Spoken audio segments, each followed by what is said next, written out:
بسم الله الرحمن الرحيم. الحمد لله رب العالمين والصلاة والسلام على رسول الله صلى الله عليه وسلم وبعد. السلام عليكم ورحمة الله وبركاته.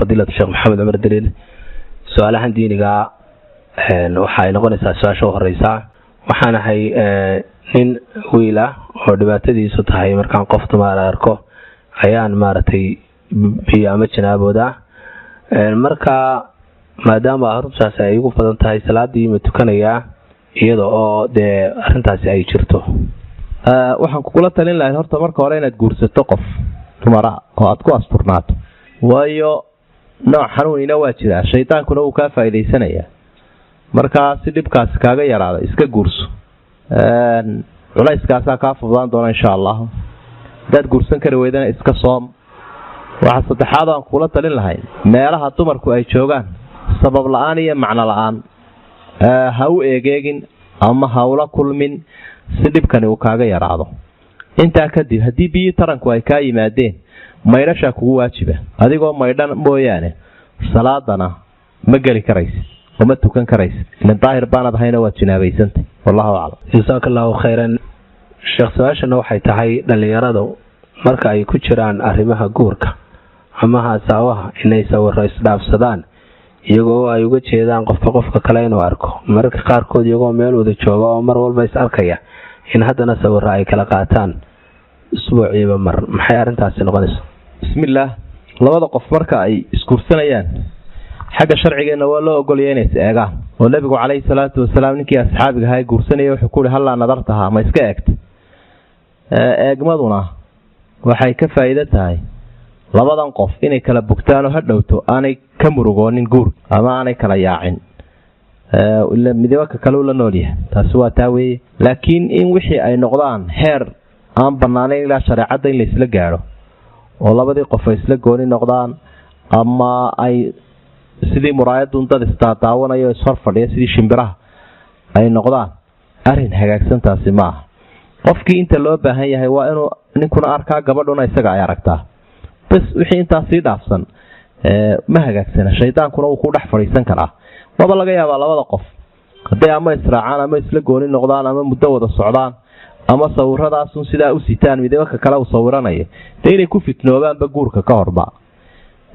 labada qofna kolka shabaab yihiin shaydaanku aad buu uga faa'iideysan karaa marka eegmo munaasiba mar hadii la kala helo wixii ka dambeeya waa in la iskuursadaa ama la kala tagaa sawirka laftiisa mar hadii aan wax baahi jirin sawirku kulay dhowr qaybood buu noqdaa mid waa kan taalada taalooyinka meelaha isagoo burburan la taago midna waa kan gacanta lagu naqshadeeyo gidaarka lagu qoro midna waa kan photograph-ka marka ka taalooyinka ama jirka leh meelaha la dhigo iyo kan gacanta lagu naqshadaynayo labadaba waa xaraan kan photograph-ka isku khilaafan culimadu oo qaarkoodna ay leeyeen mar hadduu magaciisa sawirka leeyahay waa xaraam qaarkoodna ay leeyeen ma isagu khalqigii ilaahay oo kale la abuurayo maaha khalqigii ilaahay harkiisii oo la joojiyo weeye oo sidii muraayada wixii ka dhex muuqday harkii ka dhex muuqdo kala uu bulamid yahay harkii waa xabsu dhilli harkii oo la joojiyo weey kaasay isku khilaafaan oo ay ka murmaan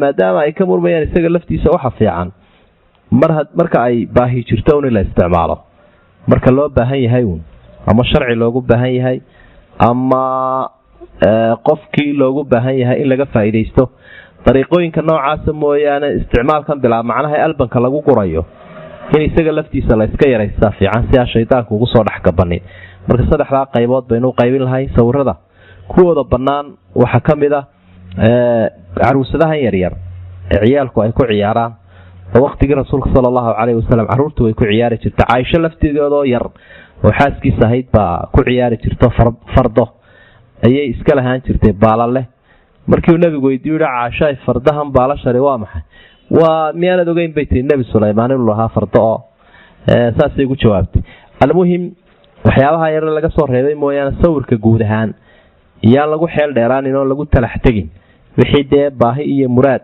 iyo faa'iido ay ku jirto mooyaan wallahu a'lam. jazakallahu khairan. su'aashana sheekh waxay tahay sheekh waxa dhacda in dad badan oo dhalinyaro ahi ay oo dalka jooga ay door bidaan inay dalka ka dhoofaan iyagoo oo dhoofkaana u maraya wadooyin kala duwan sida waxa loo yaqaan tahriibka oo qofku uu ku biimeynayo naftiisa dhul dheer oo saxara iyo badaba leh sidoo kale mararka qaarkoodna u maraayo inuu sharci iibsado sharcigaasoo hadduu doono aan saxba ahayn maxaad kula talin lahayd dhallinyaradaasi dhulkoodii ka socda maadaama yurub aad ku soo aragtay waxyaabo badan diintiisa maxay ka qabtaa? bismillahi raxmaan raxiim.